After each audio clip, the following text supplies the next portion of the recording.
Voilà, j'aimerais lire avec vous un texte sans tarder, qui se trouve dans Luc chapitre 13, versets 10 à 13. Ce sera là uniquement mon texte d'introduction, qui sera un petit peu le fil rouge de mon message ce soir. Luc chapitre 13, versets 10 à 13.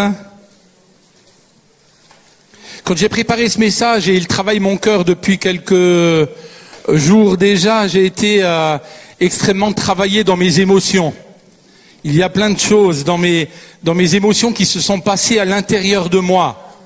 Et c'est un message qu'il m'est un peu délicat ou difficile de vous apporter ce soir, mais je veux vous l'annoncer parce que Dieu l'a mis sur mon cœur. Luc chapitre 13, versets 10 à 13. Un passage que vous connaissez tous. Jésus enseignait dans une des synagogues le jour du sabbat.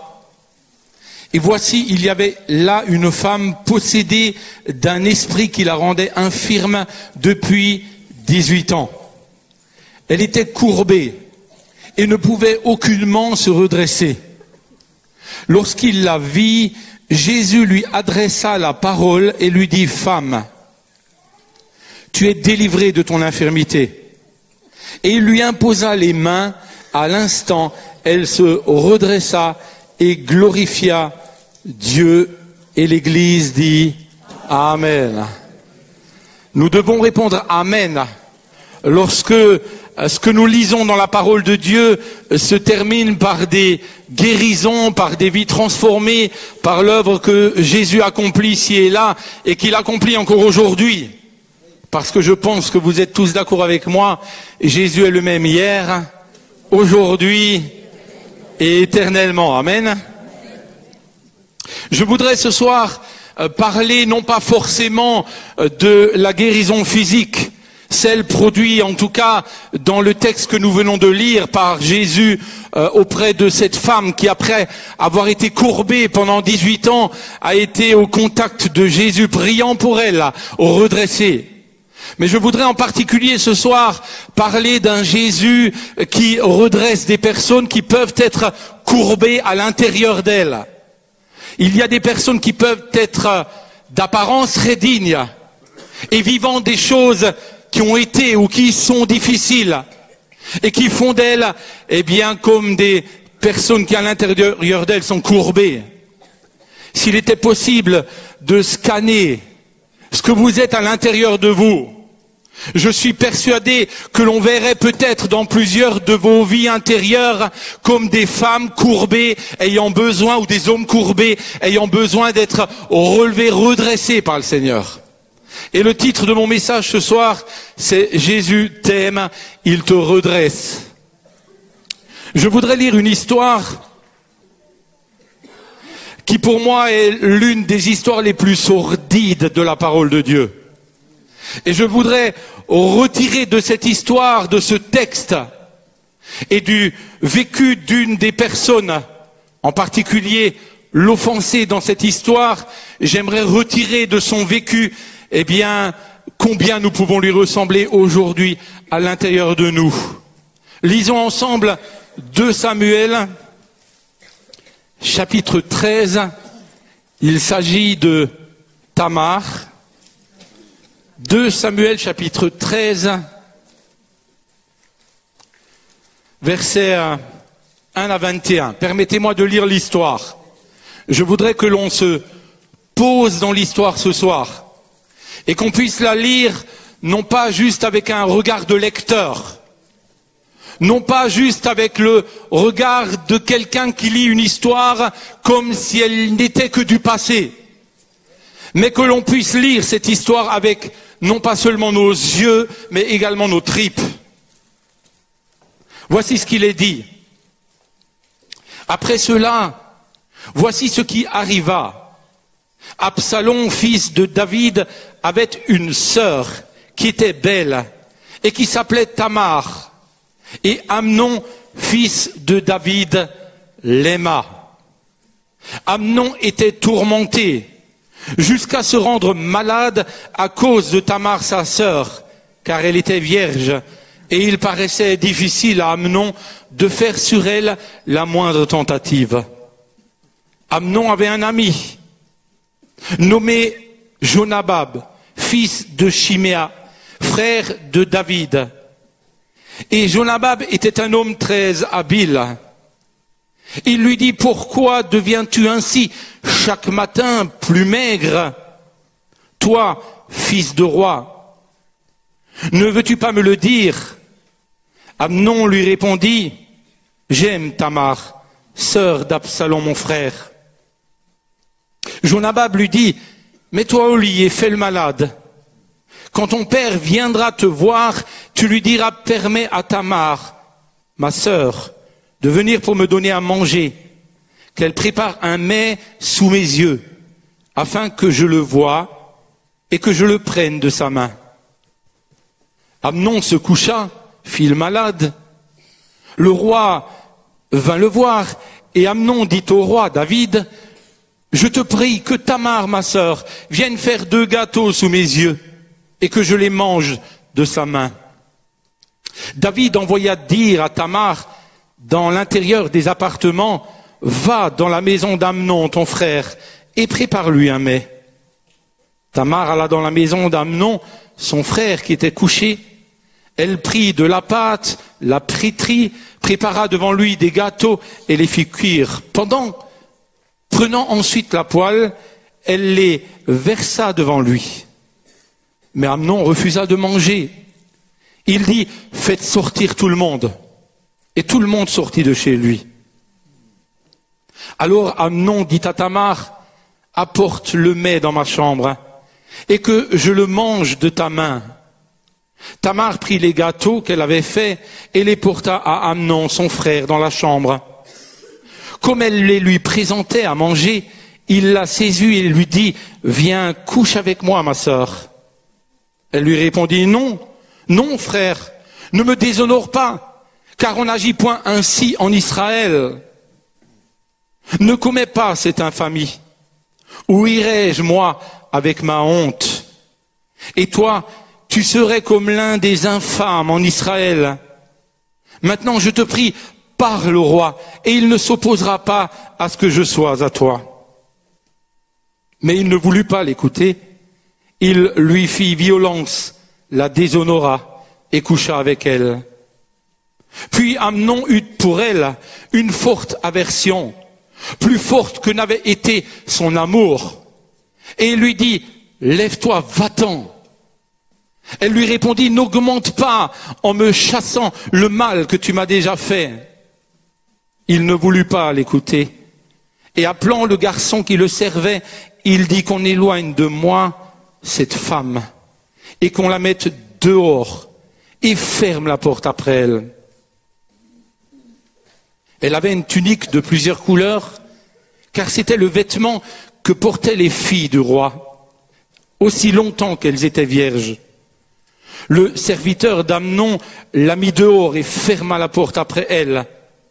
Tamar répandit de la cendre sur sa tête, déchira sa tunique bigarrée, elle mit la main sur sa tête et s'en alla en poussant des cris. Absalom, son frère, lui dit, Amnon, ton frère, a-t-il été avec toi? Maintenant, ma sœur, tais-toi, c'est ton frère. Ne prends pas cette affaire trop à cœur.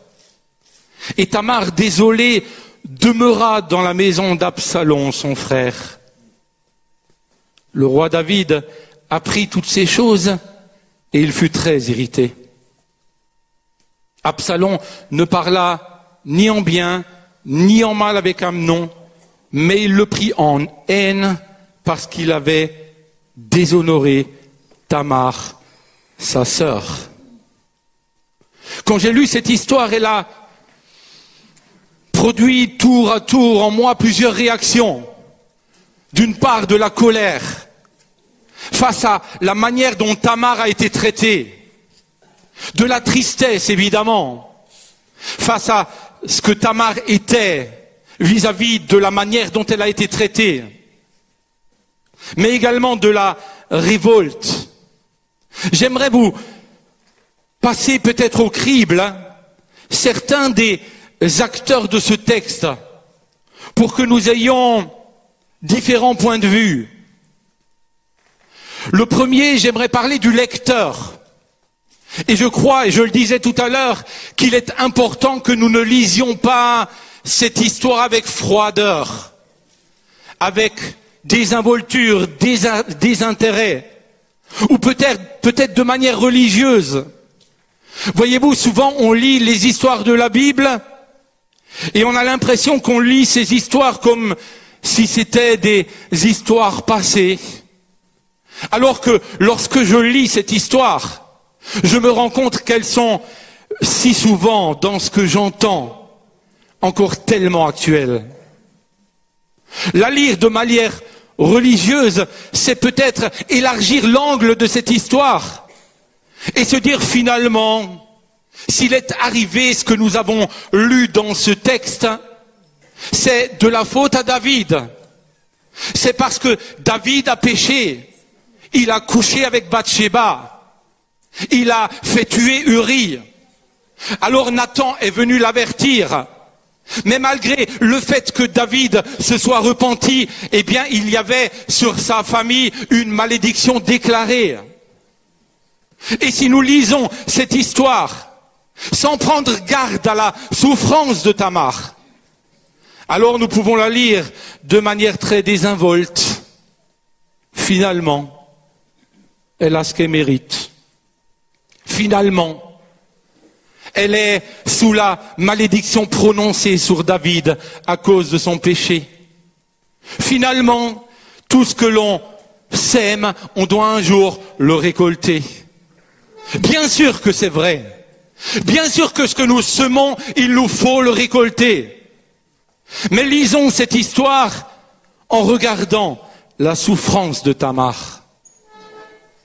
La deuxième personne, ou la personne de laquelle j'aimerais parler dans ce texte, c'est Amnon, fils de David. Lorsque vous lisez ce texte, il est dit dans 2 Samuel chapitre 13, à la fin du verset 1, David aima sa sœur. Lorsque j'ai lu le mot aimer, mes poils se sont hérissés. J'ai dit, mais Seigneur, comment peut-il dire qu'il aime sa sœur et agir de telle manière avec elle? Et je me suis rendu compte que ce n'était pas de l'amour selon Dieu, que ce n'est pas l'amour défini selon la manière dont Dieu définit l'amour dans sa parole. Cet amour-là n'a rien de commun avec l'amour si souvent cité de la part de Dieu, dans la parole de Dieu à notre égard. Dans le chapitre 13, au verset 15, il est dit, tout de suite après qu'Amnon ait couché avec sa sœur, il eut pour elle une forte aversion, plus forte que n'avait été son amour. Amnon parle du péché sous sa forme la plus hideuse. Et voyez-vous, je me suis rendu compte en lisant ce texte que le péché peut se déguiser sous la forme de l'amour, mais d'un amour qui n'est pas l'amour selon Dieu. L'amour peut se déguiser pour tromper nos émotions, nos sentiments. L'amour peut se déguiser dans des mots qui ne sont pas réellement l'amour, comme l'amour qu'il était cité là, dans le texte d'Amnon à l'égard de sa sœur. Mais voyez-vous, lorsque l'amour qui vient de Dieu se déguise pour abuser d'une personne, se déguise pour la détruire, se déguise pour tromper des sentiments ou des émotions, très rapidement, l'amour se déshabille pour revêtir sa vraie nature, la haine. Et c'est pour cela qu'il est dit dans ce texte qu'après qu'Amnon, ayant dit qu'il aimait sa sœur, eut consommé sa sœur, excusez-moi du terme, il l'a haï.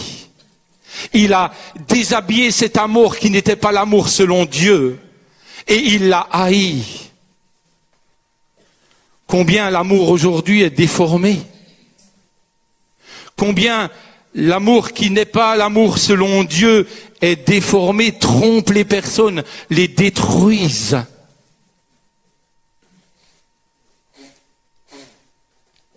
Comment peut-on parler d'amour Lorsqu'on parle aujourd'hui de l'union de deux hommes ou de deux femmes,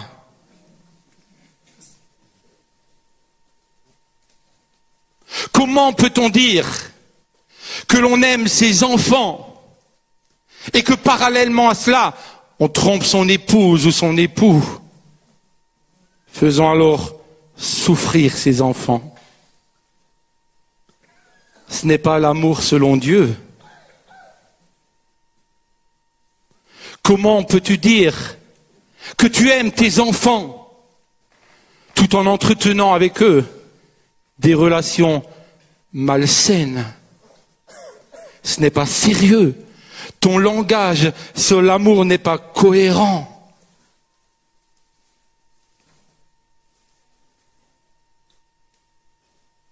Et le mot amour est devenu difforme dans la vie de Amnon et de tout ce qu'il touchait. Peut-être as-tu été toi-même attiré par cet amour dont on t'a aimé dans un premier temps, mais qui très rapidement s'est révélé comme étant non pas l'amour selon Dieu, mais un amour charnel, physique, un amour qui a voulu abuser de toi. J'aimerais te dire ce soir que s'il y a un Amnon dans ton cœur, Jésus est capable de pardonner ton péché. Si cet amour qui ne vient pas de Dieu pèse sur toi, si après l'avoir consommé, la haine est venue dans ton cœur, alors j'aimerais te dire que Jésus t'aime, il est capable de pardonner ton péché. Et s'il est devenu pesant comme pour cette femme courbée, alors viens à Jésus, il est capable de te relever. Et puis dans ce texte, il y avait Jonabab, l'ami d'Amnon, frère de David, cet homme perfide qui va aider Amnon. J'aimerais là juste ouvrir une parenthèse. Méfiez-vous des mauvais amis, des faux conseillers, de ceux qui, se disant être vos amis, vous entraîneront toujours loin de Dieu. Méfiez-vous de ces amis qui, eh bien, lorsque vous regretterez amèrement d'avoir à cause d'eux également été loin de Dieu, vous laisseront tout seul face à votre sort. Des amis. Et puis Absalom, le frère de Tamar, chapitre 22, il est dit Absalom ne parla ni en bien ni en mal avec Amnon. Il n'a même pas, Absalom, été capable de défendre sa sœurette. Alors qu'elle aurait peut-être, après avoir vécu ce qu'elle a vécu, été en droit d'aller se précipiter dans les bras de son frère pour recevoir de sa part de la consolation. Il n'était même pas capable de venir à son secours. Pire encore, David, le père de Tamar. Dans la Bible français courant, chapitre 13, verset 21, écoutez ce qu'il est dit. Le roi David fut très irrité quand il apprit ce qui s'était passé. On peut penser, suite à ce texte, qu'il va corriger son fils, qu'il va câliner sa fille, l'aider à guérir. Mais voilà ce qu'il est dit. Pourtant, est-il écrit, il ne reprocha rien à Amnon, car c'était son fils aimé, et il l'aimait beaucoup. Il l'aimait beaucoup. Bien sûr qu'il était en droit de continuer à aimer la chair de sa chair, son fils. Néanmoins, parce qu'il l'aimait, n'aurait-il pas dû le corriger?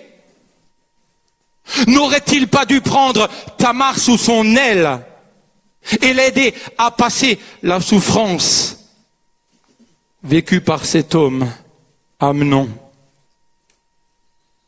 Elle aurait souhaité se blottir dans les bras de son père, chercher auprès de lui de l'affection, la consolation.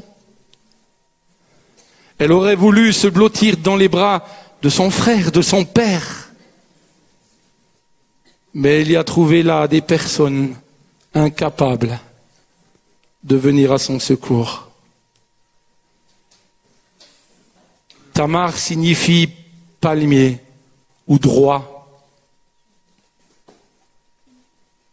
Elle était face aux remontrances de son frère Absalom, peut-être de son père David, obligée de se redresser, d'être digne, de se tenir droit.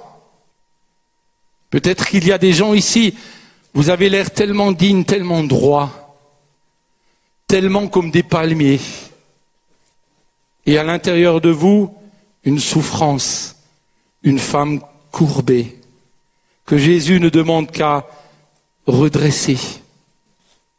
Laissez-moi rapidement vous citer 3 douleurs qui ont courbé l'âme de Tamar, qui ont courbé l'intérieur de sa vie, bien qu'elle ait dû rester digne et droite comme un palmier. La première douleur, conséquence du péché d'Amnon, c'est la honte.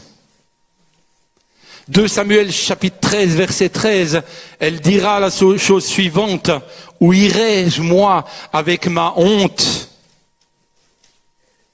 2 Samuel chapitre 13 verset 19, Tamar répandit de la cendre sur sa tête, elle déchira sa tunique bigarrée, elle mit la main sur sa tête et s'en alla en poussant des cris.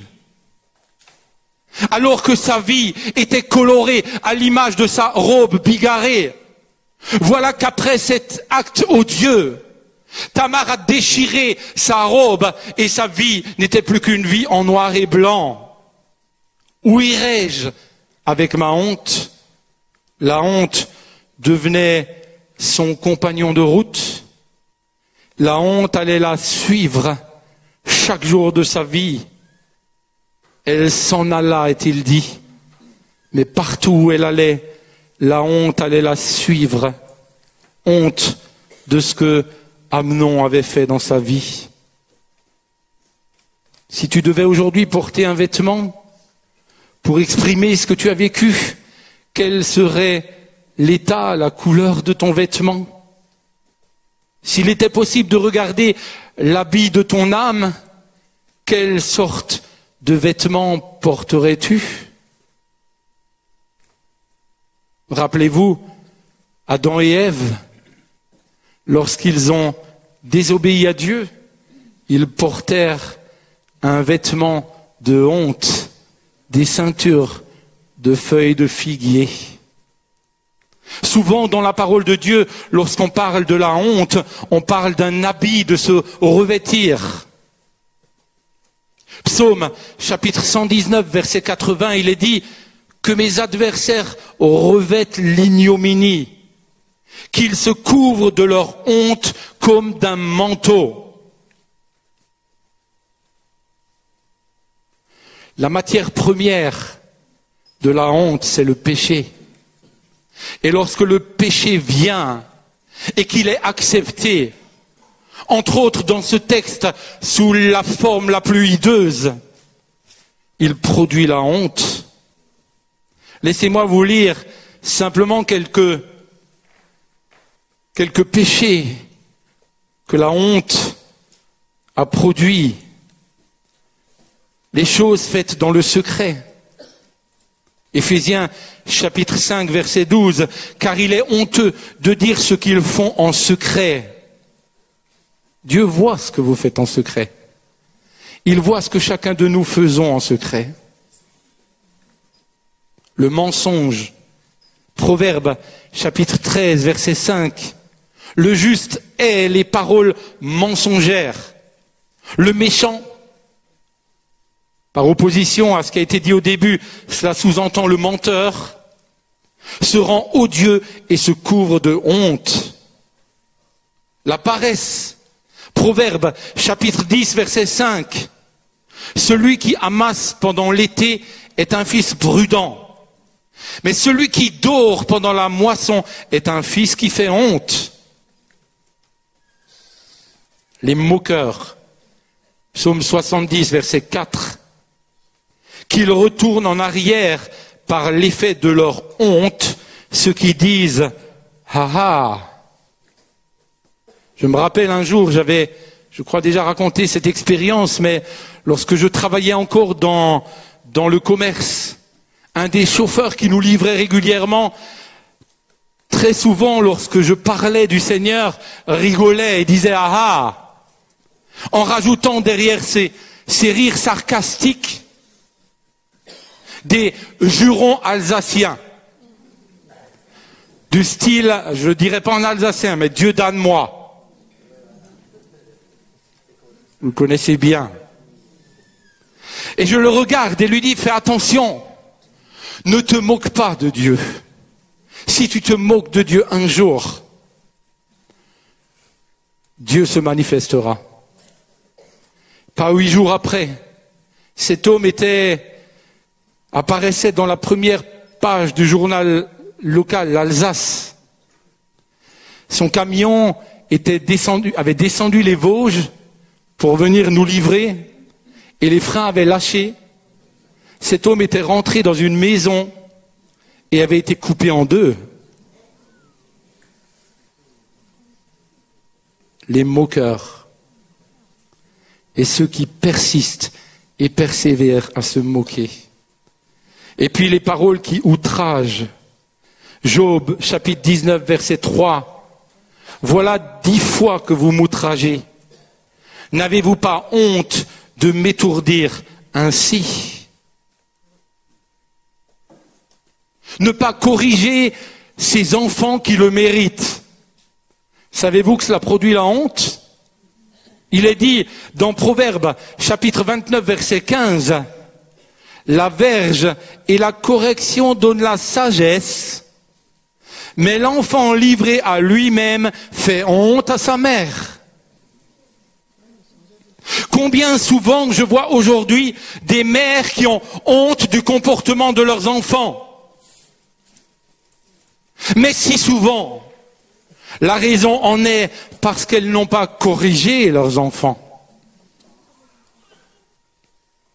Voyez-vous, je préfère avoir honte, ou voir mon fils en tout cas avoir honte d'une fessée que je peux lui donner à cause d'une bêtise qu'il fait, plutôt que de ne rien faire et plus tard devoir avoir honte à cause de cela, de son comportement.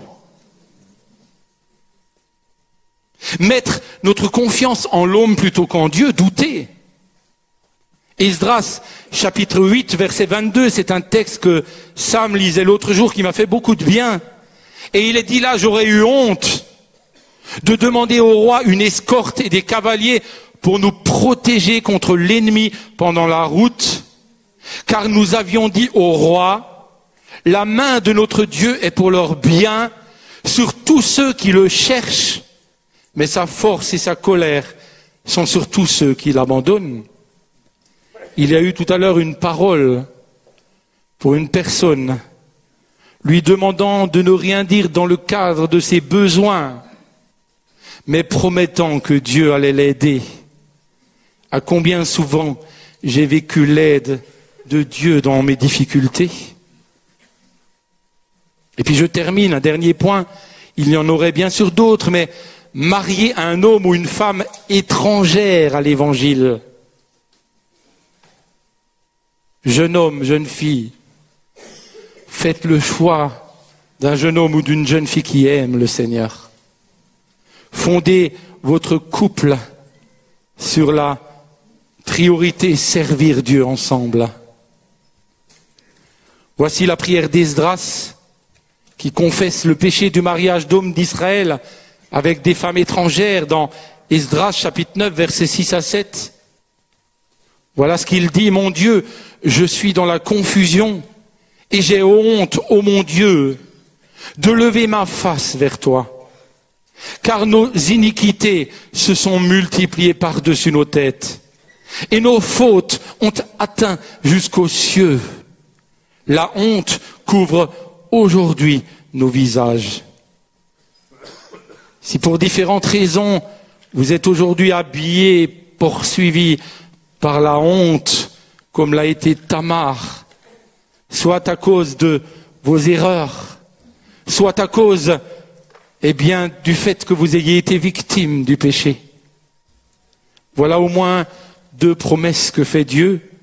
Ésaïe chapitre 45, verset 17. Il est dit, c'est par l'Éternel qu'Israël obtient le salut, un salut éternel. Vous ne serez, dit-il, ni honteux, ni confus jusque dans l'éternité. Psaume 34, verset 6, il est dit, quand on tourne vers lui les regards, on est rayonnant de joie et le visage ne se couvre pas de honte. Vous qui êtes honteux à l'intérieur de vous, courbés par le poids de la honte, comme cette femme courbée, venez à Jésus.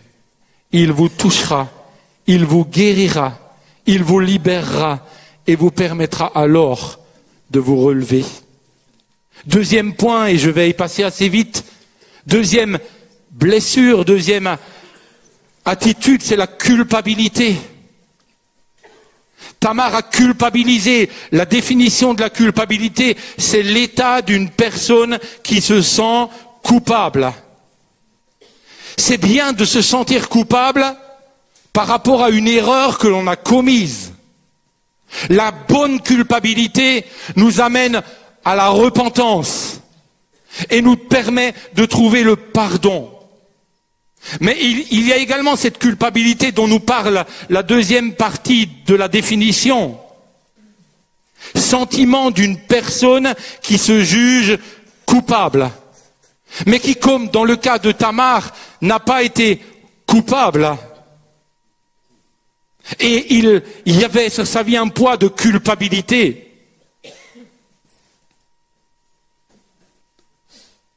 Ce poids de culpabilité a été plus impressionnant, plus grand encore, lorsque nous lisons dans 2 Samuel chapitre 13 verset 20, Absalom, son frère lui dit, Amnon ton frère, a-t-il été avec toi?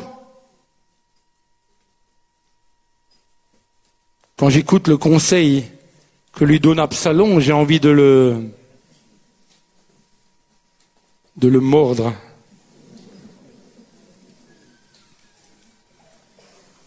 Voilà ce qu'il dit comme si le geste d'Amnon était un geste banal. Maintenant, ma sœur, tais-toi. C'est ton frère. Ne prends pas cette affaire trop à cœur. Un cœur qui a déjà été tellement brisé. Et regardez ce qu'il est dit. Et Tamar, désolée, demeura dans la maison d'Absalom, son frère. Tamar, désolée. Comment ça, désolée? Comment se fait-il qu'elle était désolée, alors que c'était à Amnon d'être désolé, alors que c'était peut-être à son frère Absalom, voire à David, son père, qui peut-être avait pu réaliser à un moment que ce qui est arrivé à Tamar était le résultat également de son péché à lui. Eux auraient dû être désolés. Si dans l'histoire quelqu'un ne devait pas être désolé, c'était Tamar. Combien de personnes sont désolées, vivent sous le poids d'une culpabilité tellement injuste. J'entends la voix de ces enfants qui disent « Mes parents se sont séparés, c'est à cause de moi ». Combien je l'ai entendu. J'entends des enfants qui disent « Mon père a abusé de moi ». Je me sens si sale et si coupable des actes qu'il a commis. J'entends « Il ou elle préfère ma sœur ». C'est parce que je suis moins intelligent que lui.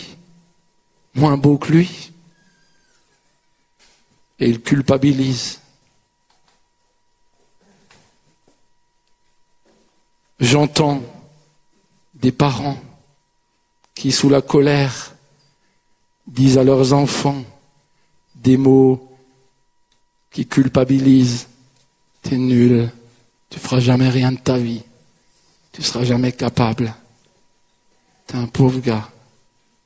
Ta sœur au moins, elle y arrivera. Ton frère au moins, lui, il y arrivera. Quelle culpabilité. Troisième point, qui est également, qui produit la souffrance et qui la produit dans le cœur de Tamar, c'est le rejet. Dans le texte en français courant, 2 Samuel chapitre 13, verset 20, dans la deuxième partie, il est dit « Dès lors, Tamar demeura chez son frère Absalom, comme une femme abandonnée. » Le rejet de son frère, qui après avoir abusé d'elle, la hait et la jette comme si elle était un objet. Le rejet de David, son père, exprimé dans son attitude, il n'a rien dit à Amnon, son fils. Il l'aimait tellement. Le rejet de la propre identité de cette femme. Femme abusée, obligée de se taire. Combien d'hommes, de femmes, d'enfants, lorsqu'ils se regardent dans le miroir le matin, se sentent sales, ont une mauvaise estime de soi, à cause du rejet dont ils ont été l'objet. Le rejet également qu'elle a rencontré face à ceux qui auraient pu être ses soupirants, qui ont vu au travers de ses vêtements qu'elle n'était plus vierge. Si la honte pèse, si la culpabilité pèse, combien le rejet peut peser également sur toi avec toutes ces souffrances. Oh, tu es comme un palmier. Combien de gens ont l'air d'être heureux. Ils cherchent des palliatifs pour oublier le travail, les occupations sous toutes leurs formes. Peut-être venir à l'église. Et quand ils sortent, ils sont, oui, extérieurement dignes, mais intérieurement comme une femme courbée. Dernièrement, une petite fille de 9 ans s'est donné la mort simplement parce qu'elle se sentait mal aimée. Une étude a été faite récemment en disant que de plus en plus, dans les quartiers difficiles de nos villes, les enfants commençaient à se suicider. Peut-être que c'est la question que tu te poses. Où irai-je avec ma honte? Où irai-je avec ma culpabilité? Où irai-je avec les souffrances qu'ont produit le rejet dans ma vie? Peut-être qu'on t'a, comme Tamar, jeté dehors. On t'a fait croire que l'on t'aimait, mais cet amour était déguisé. Et aussitôt que l'on a abusé de toi sous différentes formes, l'amour s'est dévêti et a montré son vrai visage, la haine. Parce que l'amour, s'il ne vient pas de Dieu, finalement se transforme si souvent en haine. Peut-être que tu hurles de douleur à l'intérieur de toi, parce que ta souffrance est tellement forte, ta vie est comme un cauchemar. Peut-être que tu amuses la galerie, mais à l'intérieur, tu es rongé par la souffrance.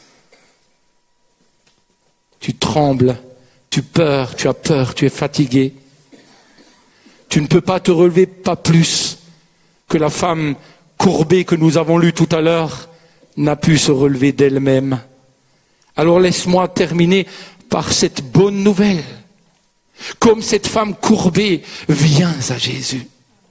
Il est dit dans Matthieu chapitre 11, verset 28, « Venez à moi, vous tous qui êtes courbés, fatigués, chargés, venez à moi, et je vous donnerai du repos. » Luc chapitre 4, verset 18, il est dit, « L'Esprit du Seigneur est sur moi. » Écoutez la bonne nouvelle, elle est pour vous. Parce qu'il m'a oint pour annoncer une bonne nouvelle aux pauvres. Il m'a envoyé pour guérir ceux qui ont le cœur brisé, pour proclamer aux captifs la délivrance et aux aveugles le recouvrement de la vue, pour renvoyer libres les opprimés et pour publier une année de grâce du Seigneur. Ésaïe chapitre 61 verset 3, d'où provient le texte que nous venons de lire, et suit ce texte, il est dit, il te donnera un vêtement de louange au lieu d'un esprit abattu. Colossiens chapitre 3 verset 10, il est dit que Jésus veut te revêtir d'un homme nouveau. Autrement dit, si tu viens à lui, toi qui as été meurtri, maltraité, toi qu'Amenon, le péché sous sa forme la plus hideuse, est en train de dévorer, toi qui es comme cela, viens à Jésus. Il t'aime tellement. Lui te redressera. Lui te consolera. Lui mettra dans ta vie un habit neuf. Il est dit dans Matthieu, chapitre 9, verset 16, que personne ne peut mettre une pièce de drap neuf à un vieil habit, car elle emporterait une partie de l'habit et la déchirure serait pire. Dieu veut enlever le vêtement de ta honte, enlever le vêtement de ta culpabilité ou de la souffrance qu'a produit le rejet. Il ne veut pas juste le couvrir avec un habit neuf, il veut l'enlever et faire de toi une nouvelle personne. Mettre en toi un cœur nouveau. Et alors, ta vie ne sera plus une vie de désespéré, peut-être d'apparence droite, fière, cachant ton désespoir, mais une vie qui, à l'intérieur, a besoin tant et tant de ce que peut produire l'amour de Jésus pour toi. Je voudrais peut-être que l'on ferme les yeux.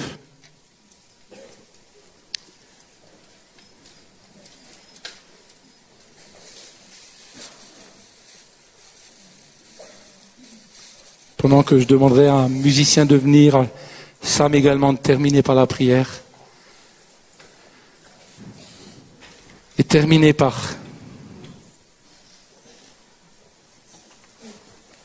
relire ce texte de Luc chapitre 13, versets 10 à 13. Il y avait là une femme possédée d'un esprit qui la rendait infirme depuis 18 ans. Elle était courbée et ne pouvait aucunement se redresser. Mais lorsqu'il la vit, écoutez bien, Jésus lui adressa la parole et lui dit, « Femme, tu es délivrée de ton infirmité. » Il lui imposa les mains et à l'instant, elle se redressa et glorifia Dieu. Jésus veut aujourd'hui vous vêtir d'un vêtement, non pas de désespoir, mais si vous venez à lui tel que vous êtes, il vous revêtira d'un vêtement de louange.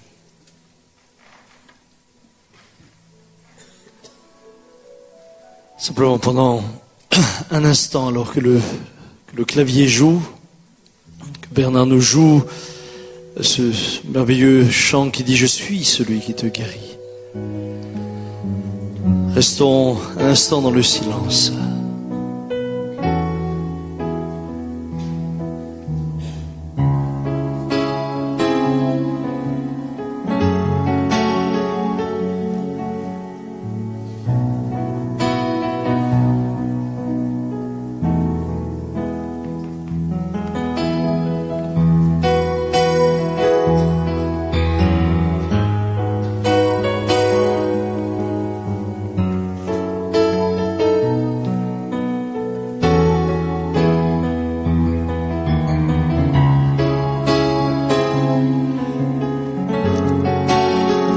Il y a dans ce lieu certainement différents types de personnes. Celles qui ont eu la grâce de ne jamais vivre l'horreur qu'a vécu Tamar sous cette forme ou bien d'autres. Bénissez Dieu pour cela. Réjouissez-vous. Il y a ceux qui malheureusement ont passé par des souffrances semblables à celles de Tamar ou différentes, mais des souffrances. Et puis, il y a une troisième catégorie de personnes qui sont peut-être parmi celles qui ont infligé des souffrances. Et j'aimerais dire que les uns comme les autres, vous avez besoin de Jésus. Parfois la souffrance nous-mêmes, parfois la souffrance elle-même nous a menés à devenir entre guillemets tortionnaires. Je pensais souvent que les gens qui ont souffert ont beaucoup de compréhension. Mais après des années, je peux vous dire que c'est loin d'être le cas. Les souffrances que vous avez vécues n'engendrent pas forcément de la compassion en vous. Parfois vous rendre plus dur encore que les autres. Voire vous emmène à infliger les mêmes choses que vous avez pu vivre. Quelle que soit la catégorie de personnes dans laquelle vous vous trouvez, si vous êtes dans la première, remerciez Dieu, bénissez-le. Si vous êtes dans l'une des deux autres, venez à Jésus. Lui qui a dit, venez à moi, vous tous qui êtes fatigués et chargés, et je vous donnerai du repos.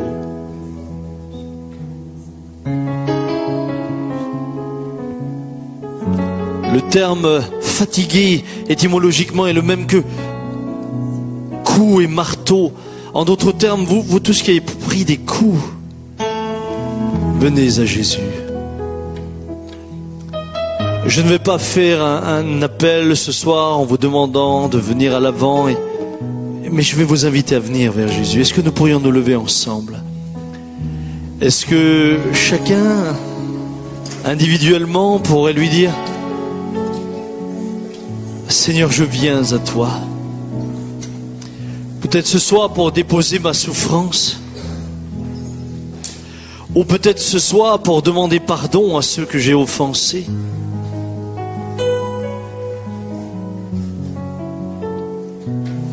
Suivant ce que vous avez fait, vous êtes ou de ceux qui avaient besoin de pardonner, ou de ceux qui avaient besoin de demander pardon. Mais dans tous les cas, pardonner sera une étape sur le chemin de la guérison. Et pardonner n'est pas toujours facile. C'est une décision que vous prenez. Mais après avoir pris la décision, il y a tout le chemin qui vous mène à la guérison. Ce soir, alors que vous êtes là et que nous sommes là, dites-le au Seigneur. Dites-le au Seigneur. Pendant que mes deux sœurs chantent simplement « Je suis celui qui te guérit », ne chantons pas dans l'auditoire. Adressez-vous à Dieu. Dans votre cœur, dites-le lui. Je viens avec ma peine. Ou je te demande pardon pour la peine que j'ai infligée. Ou simplement je te remercie de m'avoir gardé. Mes sœurs, pourriez-vous chanter?